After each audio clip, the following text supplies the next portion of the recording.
شادك شکرې دي ستاد خیر خبرې دي ستاد ګلاب شګو کله منغلرې دي دا یو هدایت ده دا د شک نه پاک کتاب ده دا یو کامل کتاب ده بیا الله د درو ډلو ذکر وکړو یو هغه ډله چې هغه د قران کریم منون کې دی او د قران کریم مطابق خپل جد تیرون کې دی هغه د متقیان ویل کې الله تبارک وتعالى داغي پنځه صفات ذکر کړل متقیان هغه خلق دي چې هغه په غیب باندې ایمان سره دویم صفت دا ذکر کو د مونږ پابندي کوي مونږ قائم وي دریم صفت دا ذکر کو ومما رزقناهم ينفقون الله چې کوم مال او دولت دي ته ورکړي لري هغه د الله بلار کې خرج کوي د الله بلار کې لګي د خیر خیرات د صدقې د نفقې د زکات پدې سيزونو کې دا پیسې لګي او بیا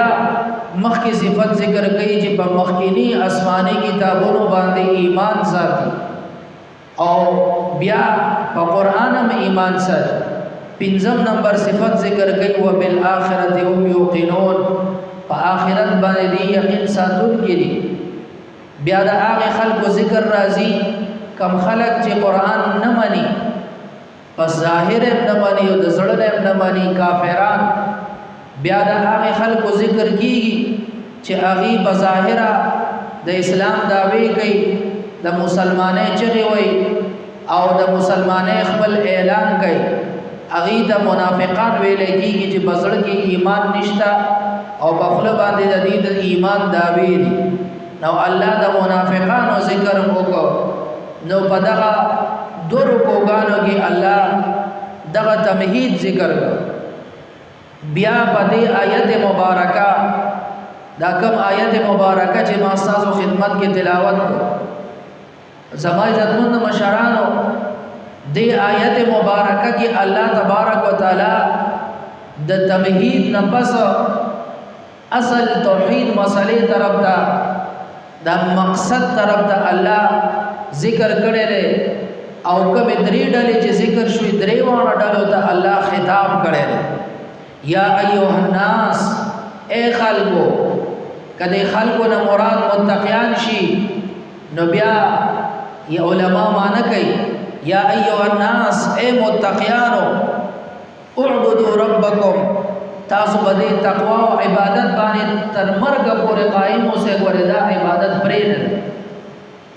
کدی یا ایها الناس کی خطاب د کافرانو ته شي نو یا ایها الناس اے کافرانو اعبدوا ربکم یو الله منه کفر او شرک پرې ده یا ایها الناس کبدی کی خطاب د منافقانو ته شي نو الله تبارک وتعالى فرمایا یا ایها الناس اے منافقانو اعبدوا ربکم منافقت فریده او د یو الله په اخلاص سره عبادت کوي